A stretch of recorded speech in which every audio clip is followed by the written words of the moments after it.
We need you to remember. Remember what? Let's get a good look at the guy. Her. She said she ran Meredith off her path on purpose. William told me how you people steal companions. You reprogram them to do awful things. I need to speak to Marion Panther. Hello everybody, welcome back to Screenstars. I'm here today to bring you my review for the 2022 science fiction thriller Wifelike, a film that is written and directed by James Bird, and it stars Jonathan Rhys-Meyers and Eleanor Kampouris. Now the film is set in the near future. AI is a thing. There is an organisation called Wifelike that essentially provides men with companions, as they call them. Wifelike, like companions. So they act as the people's wife. For example, if a husband's wife had passed away, you can get one of these wife-like companions to basically mimic your wife, so on and so forth.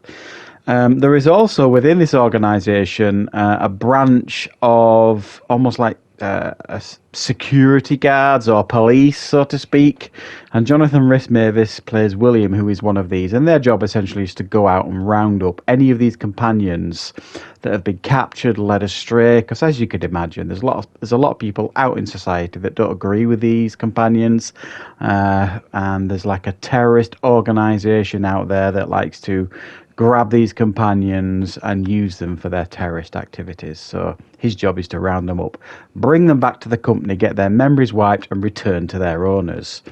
He himself has a companion called Meredith, played by Eleanor Kampouris, who is a companion based on his wife. He brings her back after her memories wiped, reintroduces her into his life, and things start to escalate from there, and it slowly becomes clear that she has more to remember. Right, what are my thoughts on Wifelike? Well, this is a science fiction film that is exploring themes that have been explored for many, many years in many, many different TV shows and movies around robots, androids, artificial intelligence. They've been explored so many times. Blade Runner, Westworld. I mean, the list can go on and on and on. And in recent years, I have certainly watched and reviewed a number of low-budget films that have explored these themes, you know, like robot companions that kind of go wrong. And they've kind of turned them into like sci-fi horrors. Excuse me. This is trying to have a little bit more of a thoughtful approach. Well, at first glance, it certainly seems to have a more thoughtful approach. It seems to have a bigger budget than your average, like, low-budget film. It's got a certain amount of polish to it. Jonathan Rhys-Meyers is an actor you may well recognise in regards to his name and things like that. He's been in a few things over the years. So it comes with a certain amount of polish, this film. However, for me, this film was, in many ways... and this isn't down to the production values or the performances, of which I think are fine.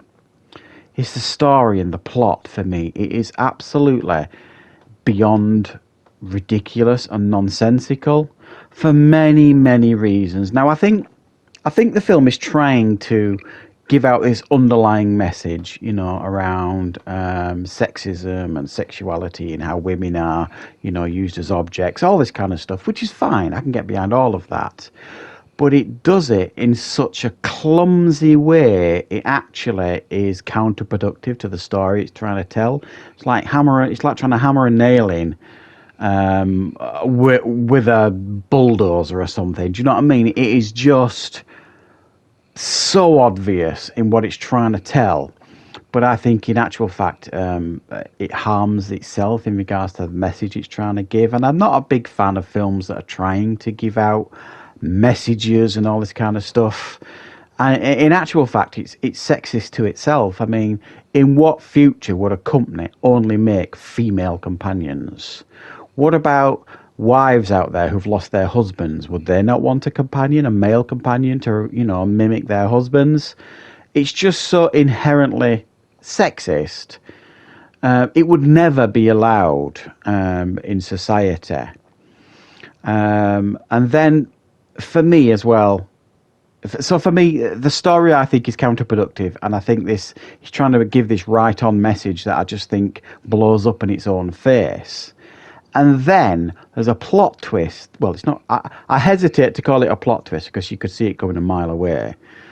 But there is like a plot twist that happens near the end where a character is revealed essentially as a villain that is beyond ridiculous. And I don't want to say why I think it's beyond ridiculous because it would spoil the film, but it raises so many questions in regards to it opens up so many plot holes as well that you could drive half a dozen tanks through. And for me, the movie completely fell apart at this point. And then you've got this other plot point where you've got this terrorist organization. I can't remember what they were called now, Shout or something like that. You know, what were they doing? What was the point of them? And then you've got this other organization trying to push like AI rights and all this kind of stuff. It just got really, really messy. And there was a scene in the film for me that I think highlighted how dumb it is. Now, whenever any of these companions kind of start becoming self-aware or start showing quirks in their personalities or anything like that, resembling that, they are taken back to this company, this Wifelike company. They're all plonked in a room together and then taken out one at a time and given memory wipes. And there's a scene in this film, quite near the end, where they're all, this Meredith character is put in this room with a load of other malfunctioning companions. And they're all conspiring with each other. They're all giving, certainly one of them's giving Meredith tips on how to remember this, that, and the other. Is nobody watching them? Is nobody actually monitoring? These are malfunctioning companions, guys, people. You know, the future of your company depends on people being able to trust these things. Are you not observing what they're saying to each other and thinking, oh, hang on a minute, let's not put them in a room together, let's put them in rooms individually and memory wipe them that way, and then they can't keep reminding themselves of what to do next time the memory's wiped, how to get back all the lost memories, so on and so forth. The plot point is just really ridiculous. And that for me is the massive failure of this film. It is just the plot and how the film is written. It just kind of, I think, makes it all very, very nonsensical and very, very hard to forgive.